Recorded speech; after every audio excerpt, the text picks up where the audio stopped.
So what's the total cost of my budget-built E46 drift car? And is it actually budget? The scary thing is, I've only added it up like a few days ago. But what I can tell you is it's between these three numbers.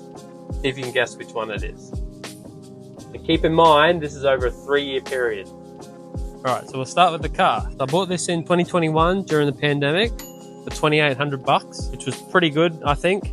It seemed to be cheaper than most other Beamers manual during that period. And the guy that sold it was pretty good. He was into drifting as well. A bit rough around the edges, which is what you want for a drift car because you don't want something that's completely mint and you're going to put into a wall. But it was still good, mechanically good, full interior, everything. Only issues were some oil leaks and the subframe, which is obviously a common thing with these, which we'll get to next. And all the prices around during COVID were pretty wacky as well. So if you buy one now, it's sort of hard to tell if it will be kind of higher or lower than that. That's where we'll start. $2,800. We'll put that on the tally.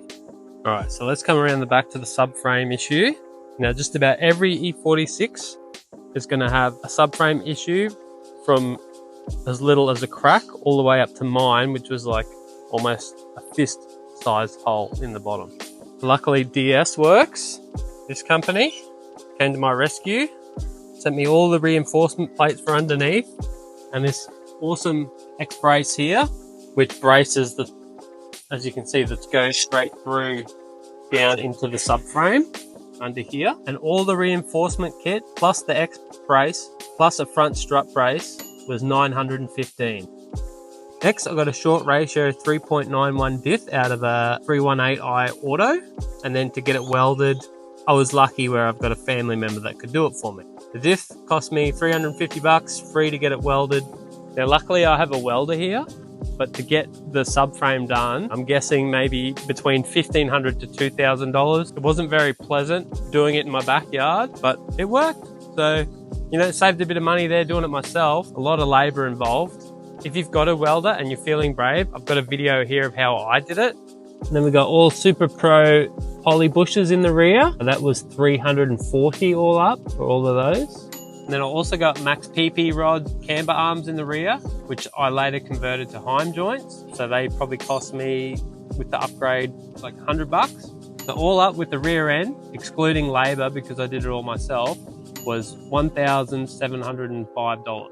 All right, again with the suspension, I've gone Max PP coilovers, which is the definition of a budget build, right? And they've served me pretty good. Look at them, there they are, sitting all pretty. And they're the new generation ones, so they cost me $690.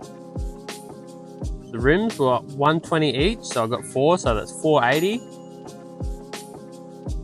These are just dynamic wheels, round hole, I think they're called. They're just pretty simple wheels. They've just got a good offset, so well, they're pretty cool, but I will upgrade them. But they were good as a starting wheel. I've still got my original ones as well, just to swap out at the track. The seats, I got some SAS Rally Pros. These were $350 each, so $700 for both. Plus the harnesses, all up, were $316. Just about $1,000 worth of seats there. Having a good seat's pretty important, even if you get a used one. You know, just so you got some bolstering there, a bit more secure. They're all fiberglass, and they weigh about 12 kilograms each. So a lot lighter than the factory ones. But to try and save money, I just made my own mounts out of some box section from the hardware, which I had to do twice because of the offset of the BMW seats. Something's not right. Gah. That was an oversight of mine. But again, I welded them myself, but the materials were probably about $100. All right, hydro. So I got a Brake King hydro. This was $310, and then all the brake lines and bits to go with it were about $57. Again, not essential. I didn't have this in for like 2 years and I just clutch kicked everything and it was fine. So you don't need this to learn in a drift car, but eventually you might. All right, roll cage, which is more of just a harness bar than anything. This main hoop is out of a R32 Skyline. I found that on Marketplace. Bought all the gussets and the tube and welded it all together. It's not a work of art, but it does the job. So that R32 half cage I bought was 150, and then all the motorsport rated tube and all the gussets were about 224. And then obviously again, I welded it together, so I saved money on labor. Oh, and then all the paint was probably another 50 bucks. And then obviously weight reduction, which was $0. Just all my time, basically. I know, sorry, there was a small cost because I bought dry ice to get the sound deadening out. I think that was, I don't remember, let's just say 40 bucks. So weighing it all came close to 200 kilograms out of this, so pretty good chunk. All right, let's come around to the front. Again, a little bit of weight reduction in the engine bay. Got rid of the whole pollen filter HVAC system back there. Catch can, that was $22.50. Again, which is not essential, but just sort of simplifies everything. And then come right to the front to the steering cooler. This I would say is essential. More than likely start boiling your power steering fluid otherwise. This is another eBay special. This was, I think, 140 bucks. And then plus I got some other AN fittings, which are about 50 bucks. But this is the second one because the thread stripped on the first one. So I can safely say double that and it's 280. Then plus some extra AN fittings, they were like another 50 bucks. Still got the standard reservoir and it seems to have held up well, so that's all good. Now under the car, which is pretty obvious, angle kit. This cost me $720 from a company online called Style Secret Motorsport. Again, like everything else in the car, this is a budget angle kit, but this thing has served me so well. Numerous track days without issue, high amount of adjustability. You can adjust Ackerman, caster, toe, just a great all-round beginner kit. We'll definitely get like a decent angle kit. And I say decent, even on the budget side, but still have extended lower control arms. Not just those adapters you get online, they can be a bit sketchy. If you can find something not as expensive as SLR or whatever to learn in, that'd be the go, I reckon. So I did actually make some money back. I sold the AC system for $150 and also sold the original diff for $250 plus YouTube revenue, which was about 330-ish. So that brings the grand total to, if you guess, 7,600. You were right, sort of.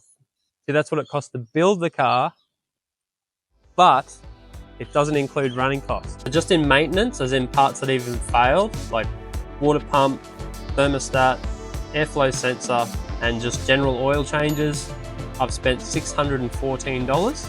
But the actual running costs on top of that, ASA safety license you basically need just to drive on QR, is $200. Event entry, $970 over 3 years.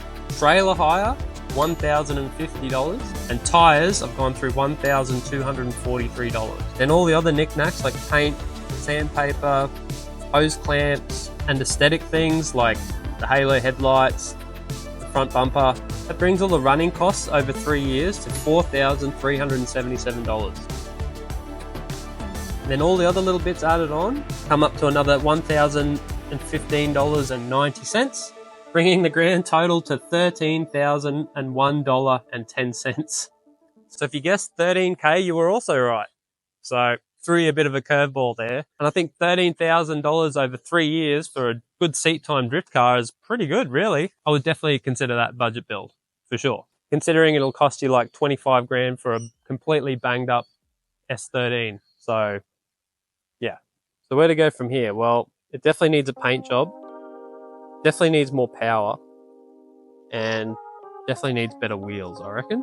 Because anything beyond this now, I would say, is not really budget build anymore. Where to go from here? I don't know. Let me know in the comments what you reckon. Anyway, if you're sitting on the fence about getting one of these and you need some inspiration, here's a video of this thing shredding. Keep in mind, it's got a bone stock M52, no mods, not even ECU. So see you in the next one.